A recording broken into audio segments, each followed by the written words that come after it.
আসসালামু আলাইকুম। আমি advocate Sheikh Zubair Hossain. Legal solution YouTube চ্যানেলের পক্ষ থেকে সবাইকে শুভেচ্ছা ও অভিনন্দন। আজ আমি একটি রিসেন্ট বিষয় নিয়ে আলোচনা করতে এসেছি। আমার আজকের যেটা আলোচনার বিষয় সেটি হলো ক্যালিফোর্নিয়া, লস অ্যাঞ্জেলস সাম্প্রতিক সময়ে যে ঘটেছে অগ্নিকাণ্ড, সেই ওয়াইল্ড ফায়ার, সেই সম্পর্কিত বিষয় নিয়ে। ভিডিওটি আজকে একটি ডিজাস্টার টাইপের ভিডিও। প্রথমে আমরা আজকে জানতে চাইব যে দাবানল কি, দাবানল কিভাবে সৃষ্টি হয়, এই বিষয়ে আমরা আলোকপাত করব। এবং আজকের যে ভিডিও টপিকস, এটি আমাদের সাম্প্রতিক সময়ে গাজার যে ডিজাস্টার টাইপের যে ঘটনা, তার সাথে আমরা একটু রেলিভেন্ট করব। তো প্রথমেই আসি যে দাবানল কি। দাবানল সাধারণত প্রকাণ্ড এবং বিস্তৃত এলাকা নিয়ে যে অগ্নিকাণ্ড, তাকে কিন্তু আমরা দাবানল বলি, বা এটাকে আমরা বলতে পারি বনের আগুন বা বুশ ফায়ার। এমন একটি বিষয়, অর্থাৎ একটি বিস্তৃত জঙ্গলের মধ্যে কিছু দাহ্য গাছ থাকে, অর্থাৎ শুকনা গাছ, যেগুলোতে আগুন লাগলে এই গাছগুলো খুব দ্রুত জ্বলে ওঠে এবং এই গাছের প্রচুর তাপের ফলে অন্য যে গাছ থাকে পাশে, সেই গাছগুলো কিন্তু শুকিয়ে কিন্তু সেই গাছগুলো কিন্তু আগুনে জ্বলতে থাকে। তাহলে আমরা এখানে বলতে পারি দাবানল বা বুশফায়ার বা বনের আগুন হলো দাহ্য গাছপালার এলাকায় একটি অপরিকল্পিত বা অনিয়ন্ত্রিত বা অপ্রত্যাশিত আগুন। অর্থাৎ এই আগুনটি কিন্তু প্রত্যাশিত আগুন নয়, এটি একটি অপ্রত্যাশিত আগুন। এখন যদি বলি যে দাবানল কিভাবে সৃষ্টি হয়, মূলত দাবানলটি সৃষ্টি হয় গ্রীষ্মের সময় যখন প্রচুর পরিমাণ তাপ পড়ে বা বৃষ্টির পরিমাণ কমে যায়, খরার সৃষ্টি হয়, তখন যে গাছ আছে, অনেক গাছ কিন্তু শুকিয়ে যায়, ফলে প্রচুর রোদের তাপে কিন্তু গাছগুলো ধরে যেতে পারে।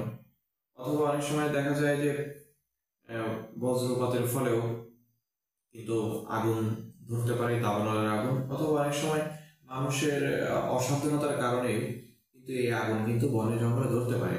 বা আমরা অনেকে দেখি যে একটি জায়গাতে অনেক গাছগাছালি শুকনো আছে, গাছগাছালিগুলো পরিষ্কার করা দরকার, আমরা কিন্তু সেই গাছগাছালিগুলো পরিষ্কার করার জন্য স্বাভাবিকভাবে আগুন লাগিয়ে দিই।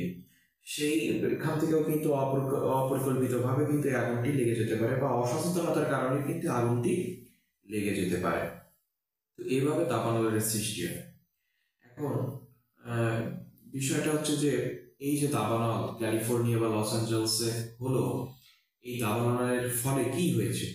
এই দাবানলের ফলে কিন্তু প্রচুর পরিমাণ মানুষ কিন্তু মারা গিয়েছে। এখন পর্যন্ত খবর যা পাওয়া যাচ্ছে, সেখানে প্রায় আপনার আনুমানিক 30 থেকে 40 জনের মতো মানুষ কিন্তু মারা গিয়েছে।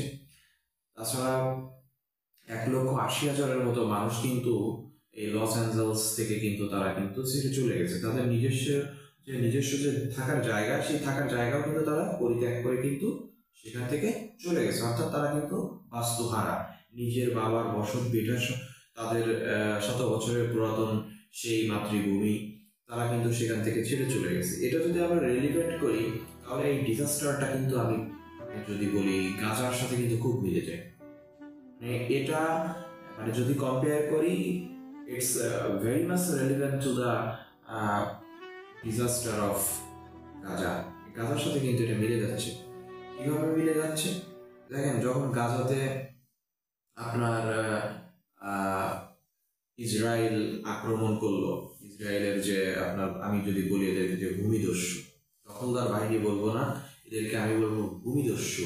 এই ভূমিদস্যু যুদ্ধাপরাধীরা তারা কিন্তু গাজাতে ম্যাসাকার করছে। ইভেন তারা কিন্তু হসপিটাল, স্কুল এবং চার্চ বলেন, মসজিদ বলেন, নামাজরত অবস্থায় যে সকল ব্যক্তি আছে তারা কিন্তু কাউকে স্পেয়ার করে নাই। They do not spare any person, whether the person is a woman or a child or a patient. এরকম কোনো ব্যক্তি, সে মহিলা হোক, শিশু হোক, সে একজন রোগী হোক, কাউকে কিন্তু তারা স্পেয়ার করে। ইভেন তারা কিন্তু যে আপনার ইউনাইটেড নেশনের যে পিস কিপিং যে বডি আছে, তাদের যে নিরাপদ জায়গা ছিল যেখানে আপনার শরণার্থীদেরকে থাকার ব্যবস্থা করা হয়েছিল, যুদ্ধাহত ব্যক্তিদেরকে থাকার ব্যবস্থা করা হয়েছিল, তারা কিন্তু সেই জায়গাটা স্পেয়ার করে নাই। এমন একটা পরিস্থিতি তারা সৃষ্টি করছে গাজাতে, এই ইসরায়েল এবং with the help of the United states of America.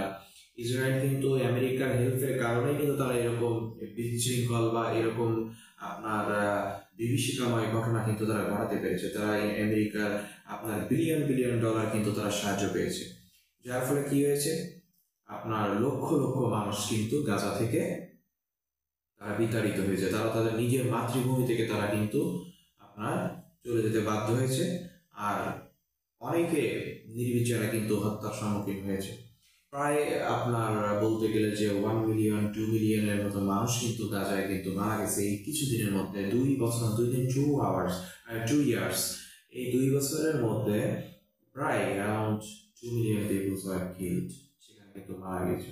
সুতরাং আমি যদি বলি যে গাজার দিকে যদি আমরা লক্ষ্য করি, তাহলে আমার কাছে মনে হয় না যে ওয়াইল্ড ফায়ার এই যে আপনার লস অ্যাঞ্জেলস বা ক্যালিফোর্নিয়াতে হয়েছে, এটা একটা এক্সেপশনাল সিচুয়েশন, এটা একেবারে ব্যতিক্রমধর্মী সিচুয়েশন। এটার সাথে আমি যদি ওইটা মিল করি, তাহলে কিন্তু বলা যায় যে গাজার তুলনায় এটা কিছুই না। এখানে বিষয়টা হচ্ছে আসে যে তাহলে এরকম ঘটনাটা ঘটলো, এই ঘটনাটা কি আসলে কি ওয়াইল্ড ফায়ার নাকি হেল ফায়ার? আমাদের এই বাংলাদেশের অধিকাংশ বিষয় কিন্তু আপনি দেখবেন যে এটা নিয়ে এখন মাহফিল হবে, এটা নিয়ে বিভিন্ন জায়গায় আলোচনা হবে যে গাজার এই বিষয়টা, যেমন আপনার আমেরিকা এবং আপনার ভূমিদস্যু ইসরায়েলের যে সকল জঙ্গি বাহিনী ছিল, সন্ত্রাসী ছিল, যে তাদেরকে সেনাবাহিনী না বলে সন্ত্রাসী বাহিনী ছিল, তারা কিন্তু নির্বিচারে মানুষকে হত্যা করেছে, একেবারে পুরো মানুষকে হত্যা করেছে পশুর মতো করে। তারা যে কাজটি করেছে, সেই কাজটির সাথে আমি এই ঘটনাকে কখনো মিল করতে পারি না, এটা কখনো মিল করা যায়। তবে হ্যাঁ, এখান থেকে একটা জিনিস কিন্তু আমরা শিক্ষা নিতে পারি যে নিজের বসত ভিটা থেকে যখন কেউ আপনার বাধ্য হয় চলে যেতে, ঠিক তেমনই সিচুয়েশন কিন্তু এখন ওই ক্যালিফোর্নিয়াতে হয়েছে বা ক্যালিফোর্নিয়া লস অ্যাঞ্জেলসে হয়েছে। এখানে কিন্তু স্পষ্টভাবে দেখা যাচ্ছে 1,80,000-এর মতো মানুষ, আমার মনে হয় যে এখানে 2 লক্ষের মতো হবে, এরকম মানুষ কিন্তু তারা তাদের বাড়ি ঘর ছেড়ে চলে গেছে। লক্ষ লক্ষ টাকা কিন্তু বাড়ি ঘর কিন্তু পুড়ে শেষ হয়ে গেছে। ইভেন এটা কিন্তু এখানে স্টপ হয় না, এই আগুন কিন্তু আপনার থামানোর চেষ্টা চলছে, কিন্তু এটা থামানো যাচ্ছে না, এটা ভীষণ বড় আকার ধারণ করেছে। তো আমরা যদি বলি যে এখন অন্যের ঘর বাড়ি জ্বালালে যেমন কষ্টের অনুভব হয়, ঠিক তেমনি কিন্তু এই আপনার আমেরিকা এখন কিন্তু সেই কষ্ট অনুভব করতে পারছে যে নিজের ঘর যদি জ্বলে যায় তাহলে কিভাবে সহ্য করা যায়। আমি অনেক প্রতিবেদক যাদের দেখছি, সাংবাদিক যারা আমেরিকাতে ইসরায়েলকে সাপোর্ট দিয়েছেন, সে সকল সাংবাদিকরা এখন কান্না করছে যে তার শত শত কোটি টাকার জিনিস নষ্ট হয়ে যাচ্ছে, তার ঘর বাড়ি হাজার বছরের পুরাতন ঐতিহ্য, সেই সকল ঐতিহ্যগুলো ধ্বংস হয়ে যাচ্ছে, পুড়ে ছারখার হয়ে যাচ্ছে, মানুষ মারা যাচ্ছে, তারা কিন্তু ভীষণ কষ্ট পাচ্ছে। কিন্তু আমার কাছে মনে হয় এই কষ্ট কোনো কষ্টই না, কারণ আপনারা কখনো গাজার কষ্টকে দেখেন নাই, আপনারা কখনো ফিলিস্তিনের কষ্টকে দেখেন নাই। আপনারা তাদের কষ্টকে আনন্দ হিসেবে দেখেছেন, টেলিভিশনে দেখেছেন পাখি মারার মতো, তারা মানুষ মেরেছে, এটাকে আপনারা এনজয় করেছেন, আপনারা 31st নাইট এনজয় করছেন, আপনারা মদ দিয়ে আপনাদের রাতের এনজয় করছেন। আজ আপনাদের কেমন লাগছে? এটা তো কোনো যুদ্ধ না, এটা তো আপনাকে কোনো বাইরের কোনো রাষ্ট্র আপনাকে তো ইনভাইট করেনি, বা তারা তো যুদ্ধ লাগিয়ে এগুলো ধ্বংস করেনি। এটা কার? It's an warning. এটা ওয়ার্নিং। কার warning? It is a warning from our lord God, আল্লাহ সুবহানাহু ওয়া তাআলা।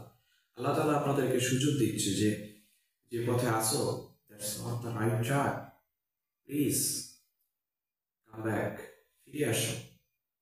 এখনো সময় আছে, তোমরা ফিরে আসো আল্লাহর দিকে। আল্লাহ তাআলা যখন তোমাদেরকে ধরবে, তোমাদেরকে ছাড়বে না। আল্লাহ তাআলা যখন ধরেন তখন কাউকে ছাড় দেন না, আল্লাহ তাআলা সুযোগ দেন। তোমরা যেটা করছো সেটা ভুল করছো, তোমরা সত্য পথে ফিরে আসো। এই প্রাকৃতিক যে ন্যাচারাল ডিজাস্টার, এই ন্যাচারাল ডিজাস্টারকে বলতে চাই যে এটা আমেরিকার জন্য এক ধরনের মার্সি বা ওয়ার্নিং। এর থেকে ভয়ানক কিছু হতে পারে। কথায় বলে যার কেউ নাই তার আল্লাহ আছে। আজকের এই দিনটি হয়তো গাজাবাসী বা ফিলিস্তিনবাসীরা খুব উপভোগ করছে, যে আমাদেরকে ঘরছাড়া করে, আমাদেরকে হত্যা করে, আমাদের রক্তে হোলি খেলে তোমরা যেমন আনন্দ পেয়েছো, আমরাও তোমাদের এই অবস্থা দেখে, এই দুর্দশা দেখে কিন্তু আনন্দ পাচ্ছি। আল্লাহ তাআলা তো পবিত্র কোরআনে বলে দিয়েছেন যে আগুন জিনিসটা কিন্তু খুবই ভয়ানক। আগুন জিনিসটা কিন্তু খুবই ভয়ানক। বলছে আগুন তাদের মুখমণ্ডল দগ্ধ করবে এবং তারা সেখানে থাকবে বিভৎস চেহারায়। এবং আরো বলছে আগুন তাদের মুখমণ্ডলকে দগ্ধ করবে এবং তারা সেখানে থাকবে বিভৎস চেহারায়। মুখমণ্ডলের এই কথা এই জন্য উল্লেখ করা হয়েছে কারণ মানবদেহের সবচেয়ে গুরুত্বপূর্ণ ও মর্যাদাপূর্ণ অঙ্গ হল মুখমণ্ডল, নচেত পুরো দেহেই তো জাহান্নামের আগুনে পুড়ে থাকবে।